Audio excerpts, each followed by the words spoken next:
Gawa naman daw ako ng cheesy mango popsicle. Request ng isa nating masugid na followers. Naku mga mare, try nyo na rin to ngayong parating na tag-init.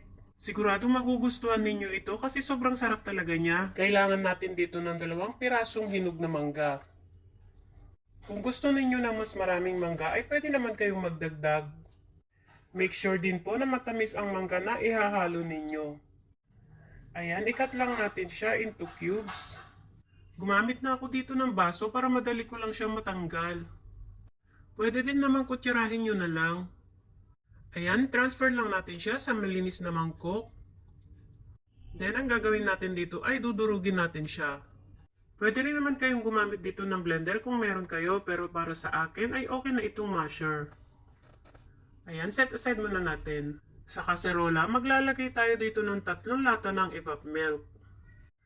Bale, 370 ml each. Maglalagay din tayo dito ng 1 can ng condensed milk mango flavor. Kung wala kayong mabili nito, pwede naman yung regular na condensed lang ang gamitin ninyo. Then maglalagay tayo dito ng 1/2 cup ng powdered milk. Ang gamit ko dito ay Bear Brand. Ito ay katumbas ng 2 sachet. At kapag nahalo na natin ng mabuti, pwede na tayong maglagay dito ng 3 tablespoon ng cornstarch. Dissolve lang natin sa 1/2 cup ng water. Ayan, halu-haluin lang natin siya ulit. Para mas lalong sumarap, maglalagay tayo dito ng half bar ng grated cheese. Ito yung lalong magpapasarap pa sa ating mango popsicle. Medyo natabangan ako kaya nag-add ako dito ng 1/4 cup ng sugar. Depende na rin po sa inyong panlasa kung magdadagdag pa kayo o hindi na. Naglagay din pala ako dito ng yellow food color. Medyo matamlay kasi yung kulay ng ating mixture. Set aside muna natin. I-ready muna natin yung ating mga cups. Yung tira kong kalahating cheese ay hiniwa ko lang siya ng maliliit dan nilagay ko lang dito sa baso. Ayan, buksan na natin yung ating kalan. Lutuin lang natin siya sa katamtamang apoy. Hanggang sa ito ay kumulo na. Kailangan po ay kulong-kulo talaga siya. Yung may makikita kang malalaking bubbles, ibig sabihin ay luto na yon. Patayin na natin yung ating apoy. At sa puntong ito, pwede na natin ilagay yung ating mango puree. Halu-haluin lang natin ito hanggang sa ito ay mainit pa. Take note po, nakapatay na po yung apoy ko dito.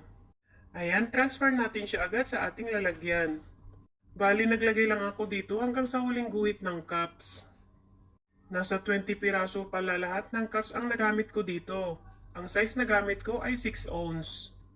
Marami-rami rin akong nagawa, pwede nyo itong gawin din pang negosyo. I-rest lang muna natin siya ng 1 minute bago natin ilagay yung ating popsicle stick para hindi siya matumba or tumabingi.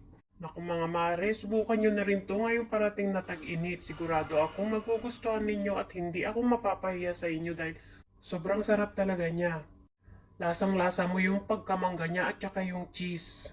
Palalamigin lang natin siya sa ating ref ng overnight.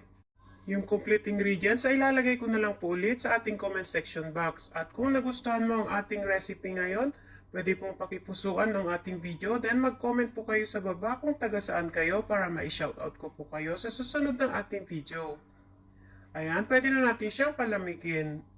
Shoutout kay Ma'am Mary Ann Besing from Surigao City, Lilia Culisaw ng Bulacan, Grace Palma ng UAE Dubai, Mendilo Pagaspas from CDO, Gina Ortega from Antique, Corazon Villarin from Tondo, Adel Ro from Cebu. Bye-bye!